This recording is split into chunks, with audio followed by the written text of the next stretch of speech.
If God exists, and if God is a God of love, why is there so much suffering in our world? Is He powerless to stop it? This challenge is often thrown up by atheists, agnostics, and also sincere individuals who struggle to understand. How can a loving God permit wars that kill, maim, and destroy property? Why diseases, famines, and other so-called natural disasters? Some smugly ask these questions in an attempt to dismiss God. Others sincerely look at the cruelty in the world and wonder, why? Why doesn't a loving God stop war, disease, natural disasters, and cruelty toward women and children? On this Tomorrow's World program, I'll give you 3 reasons why a loving God allows pain and suffering. Yes, there is great suffering found everywhere, and you may personally be going through a painful trial yourself. But our Creator is a God of love. Now stay tuned as I'll be back in 5 seconds and give you 3 reasons why a loving God allows such great suffering on this troubled planet.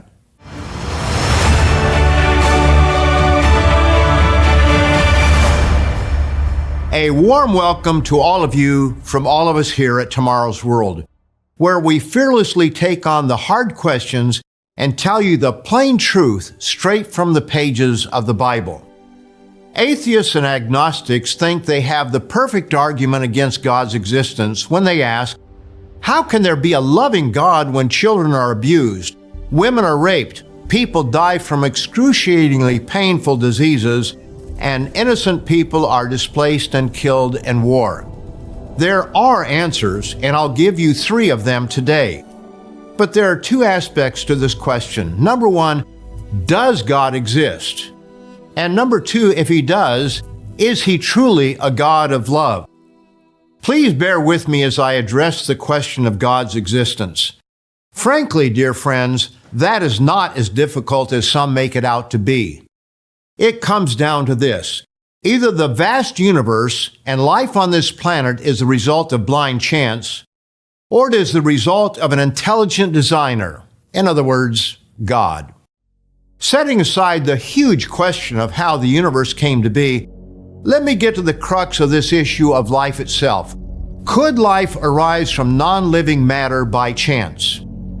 Evolutionist Bill Bryson addresses the unlikelihood of life arising as a result of chance when discussing proteins, the building blocks of cellular life. As all knowledgeable people know, proteins are made up of long strings of amino acids connected in precise, meaningful ways, similar to the way letters form sentences. You cannot throw vowels and consonants randomly together and form meaningful sentences. Nor can you throw amino acids together randomly and form functioning proteins. As an example, Bryson speaks of the most common protein found in all of us, collagen. But to make collagen, you need to arrange 1,055 amino acids in precisely the right sequence. But, and here's an obvious but crucial point, you don't make it. It makes itself spontaneously without direction. And this is where the unlikelihoods come in. The chances of a 1,055 sequence molecule like collagen spontaneously self-assembling are, frankly, nil. It just isn't going to happen. What an amazing admission. But collagen is only one protein needed for life. As Bryson points out, no one really knows, but there may be as many as 1 million types of protein in the human body, and each one is a little miracle. By all the laws of probability, proteins shouldn't exist. Now, why does he call them little miracles? And why shouldn't they exist? Bryson explains the laws of probability and points out that the odds of a more typical 200 amino acid protein self-assembling is 1 in 10 to the power of 260. That is a single chance and 1 followed by 260 zeros, about which Bryson states, that in itself is a larger number than all the atoms in the universe. Think about that. This is only one typical protein. of which there may be as many as 1 million different types in the human body. But my favorite Bryson quote comes from his book, The Body, in which he explains, "You could call together all the brainiest people who are alive now or have ever lived and endow them with the complete sum of human knowledge, and they could not between them make a single living cell, never mind a replicant Benedict Cumberbatch," a British actor. Who is it now who believes in miracles? Bryson's comments mirror those of Michael Denton, PhD in biochemistry. We often hear the term simple cell thrown about. Here's what this biochemist says about that so-called simple cell. The complexity of the simplest known type of cell is so great that it is impossible to accept that such an object could have been thrown together suddenly by some kind of freakish, vastly improbable event. Such an occurrence would be indistinguishable from a miracle. He explains what many scientists are coming to understand and why former evolutionists are changing their minds on the subject. Although the tiniest bacterial cells are incredibly small, each is, in effect, a veritable micro-miniaturized factory containing thousands of exquisitely designed pieces of intricate molecular machinery, far more complicated than any machine built by man and absolutely without parallel in the non-living world. The evidence for intelligence, that is God, as the cause of life is massively compelling for anyone willing to look at the facts. So why do we have terrible suffering in our world? If God is all-powerful, why can't He, or why won't He, put an end to all the awful suffering that is here on this earth? The answer is not that God does not exist. It is not that He is too weak. And it is not that He does not care. No, God exists. He is all-powerful, and He truly is a God of love and compassion. But again, we wonder, if God so loved the world that He gave His only begotten Son that we might have life, why does He allow war, children to be abducted, women to be raped, and people to die from long-lasting and painful diseases? Let's ask a relevant question. Are we looking in the wrong direction by placing blame on God? The answer is yes. So the first reason for suffering here on earth is, number one, we are doing it to ourselves. Consider this. A teenage boy is told by his parents not to smoke, as smoking can cause lung cancer, oral cancers, heart disease, emphysema, and a host of other maladies. His parents dearly love him, and they don't want him to hurt himself. But as with so many teens, he rejects his parents' loving advice and chooses rather to follow his friends and his own judgment. He takes up smoking, or more likely today, vaping. Of course, he doesn't think he will be addicted, nor suffer the consequences he's warned about. No, he thinks he's the exception. But 35 years later, he comes down with lung cancer, and his life, his hopes, and his dreams are cut short by a long, painful death. Whose fault is it? His parents? No, they did everything they could reasonably do to prevent him from picking up the dangerous habit. Is it God's fault? Why blame Him when God commanded him to obey his parents? And note this additional warning to everyone not to trust one's own heart. There is a way that seems right to a man, but its end is the way of death. That's from Proverbs 14:12. And the warning is so important that it's repeated in chapter 16, verse 25. Can we not make the rational judgment that it's his own fault? Even though he was warned by parents, by God, by the Surgeon General, and probably numerous others, the immediate pleasure of fitting in with his peers was more important than what might happen decades later. Trusting our own ways, what seems right in our own eyes, and short-sightedness have been man's problem from the beginning. However, the problem does go deeper than that.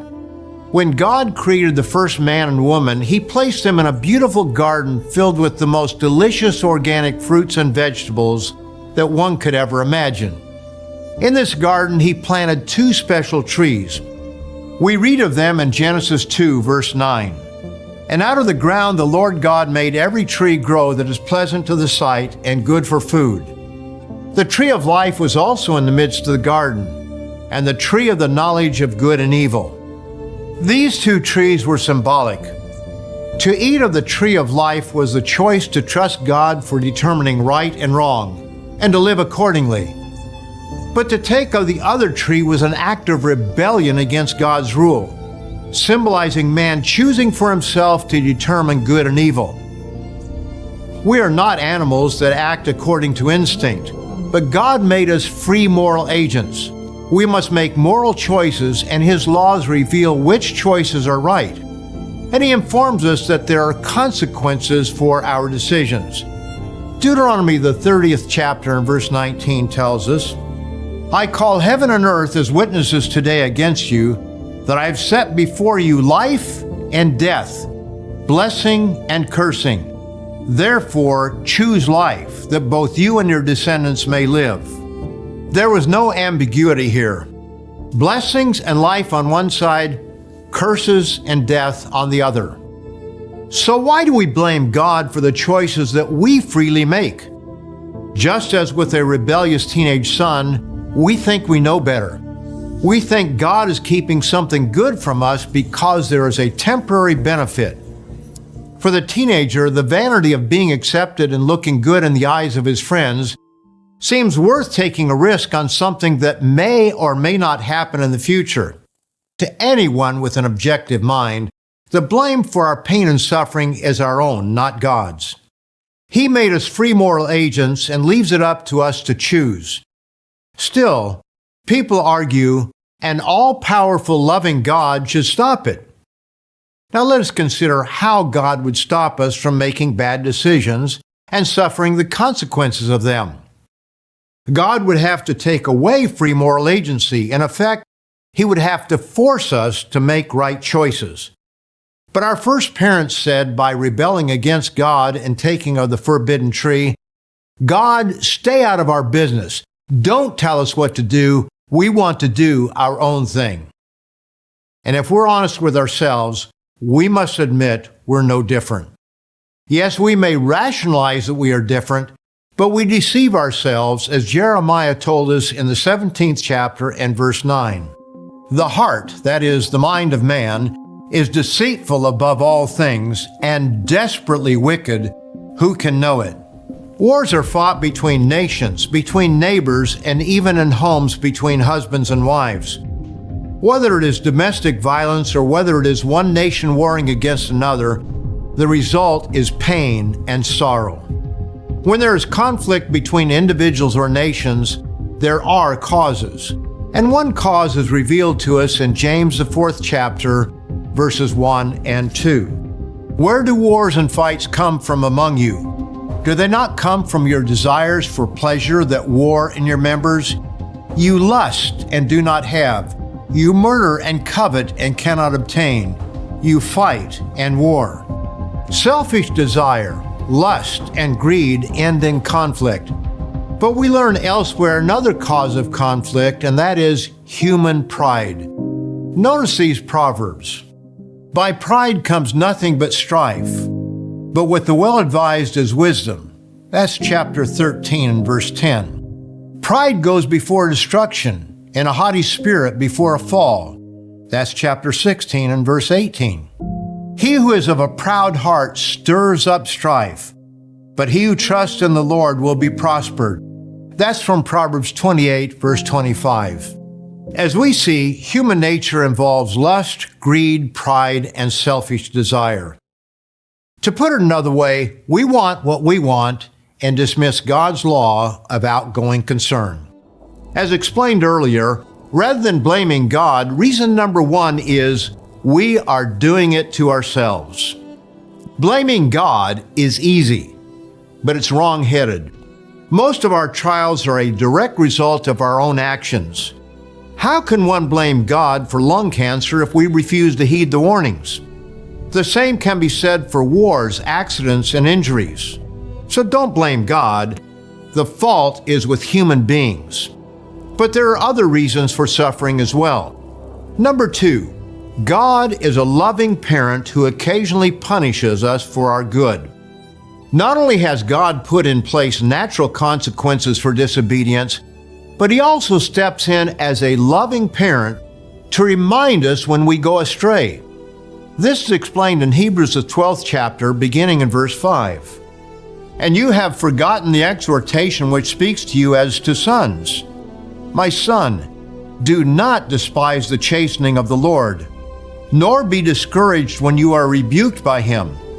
For whom the Lord loves, He chastens, and scourges every son whom He receives. If you endure chastening, God deals with you as with sons. For what son is there whom a father does not chasten? But if you are without chastening, of which all have become partakers, then you are illegitimate and not sons. God is looking at the long game. Suffering, whether as a result of our own foolishness, that of others, or discipline from God, produces character needed to be in God's family. As we read in Hebrews, the 12th chapter, and verse 11, now no chastening seems to be joyful for the present, but painful.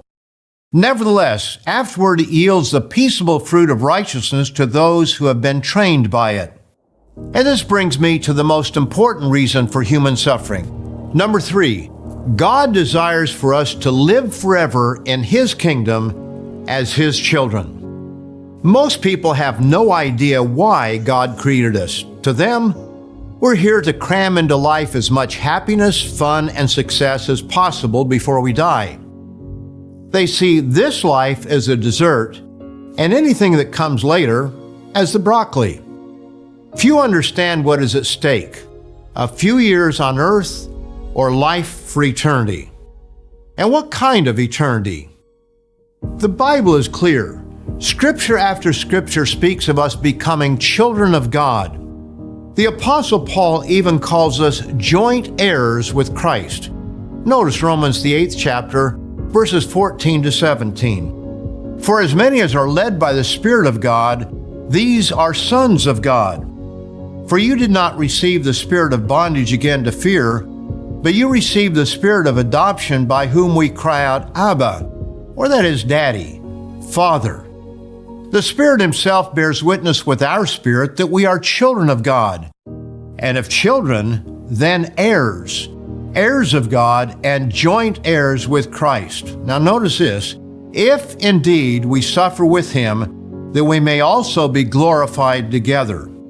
This is the context in which he puts in perspective the temporary suffering that comes with this life. Continuing in verse 18, for I consider that the sufferings of this present time are not worthy to be compared with the glory which shall be revealed in us. For the earnest expectation of the creation eagerly waits for the revealing of the sons of God.